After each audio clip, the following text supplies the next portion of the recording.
Hello, bachcho. Let's read out the questions. Question say the spherical bubble inside water has radius r. Take the pressure inside the bubble and the water pressure P naught. The bubble now gets compressed radially in idea so that its radius becomes r minus of a, where a is very less than r. Magnitude of work done in process is given by 4 pi p naught r a square x, where x is its constant.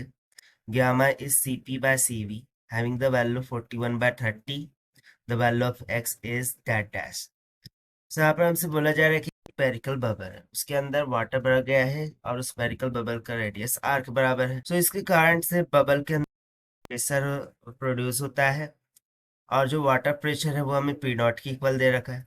अब bubble को compress किया जाता है radially इन adiabatic process. So radius हो जाता है are minus ए के बराबर। सो जो कॉम्प्रेशन किया गया है उसके लिए रिक्वायर्ड वर्क डन हमें दे रखा है 4 pi P naught R A square times of X के इक्वल। सो हमें एक्स का मान निकालना है।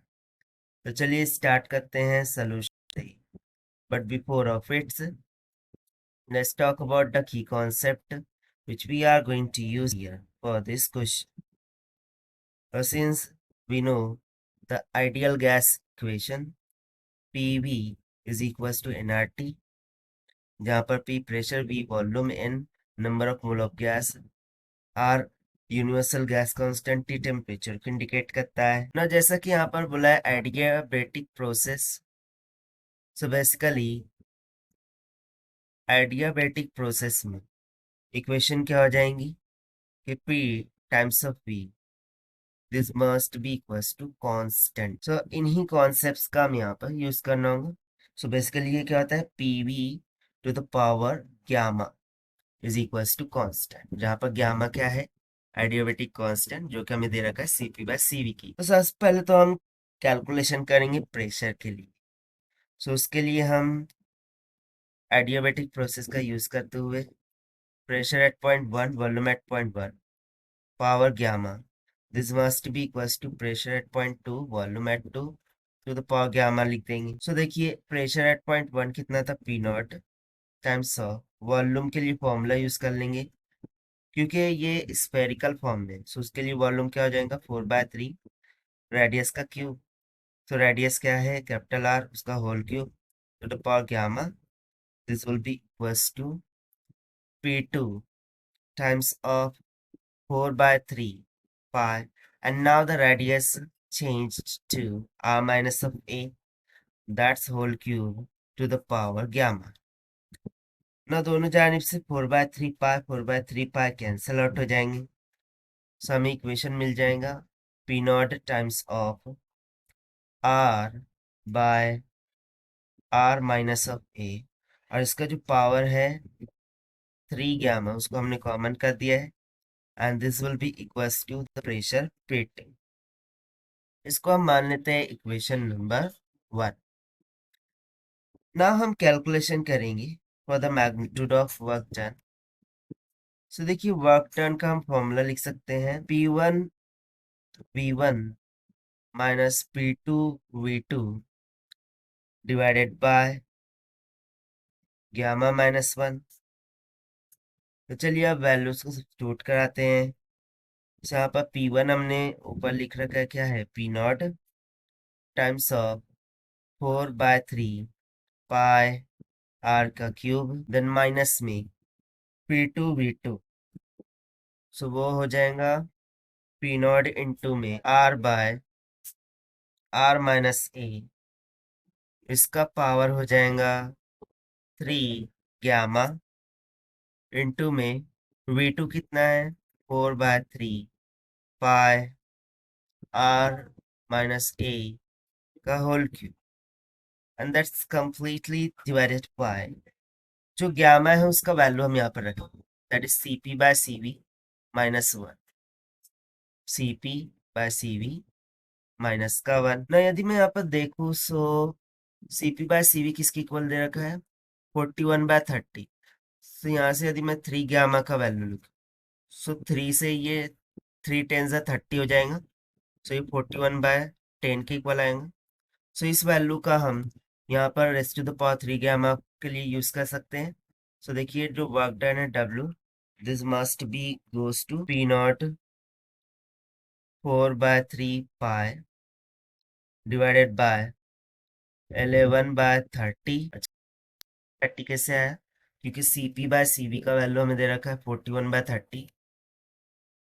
सो यहाँ पर हम 41/30 रख देंगे, माइनस का 1 है तो इसको सिंप्लीफाई करेंगे तो कितना आ जाएगा 11/30। तो यहाँ पर तो भी ब्रैकेट में क्या बच जाएगा, देखिए कैपिटल का R³ बच रहा है, माइनस में R का पावर 3 गामा।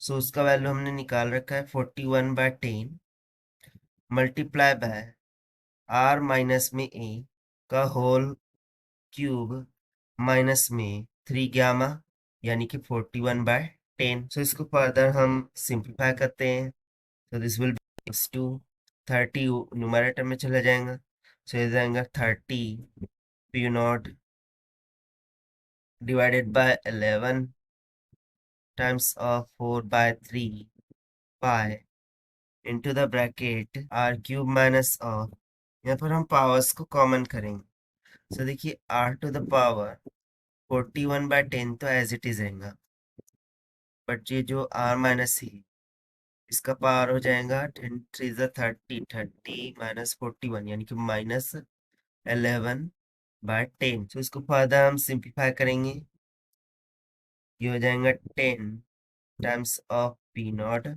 बाय 11 इंटू में 4 pi inside of the bracket R³ minus R power 41/10। अब देखिए यदि मैं यहाँ से R का पावर माइनस 11/10 को कॉमन निकालूं, सो फिर ब्रैकेट में क्या बचेगा, A by R that whole to the power minus 11/10, कुछ इस तरीके से।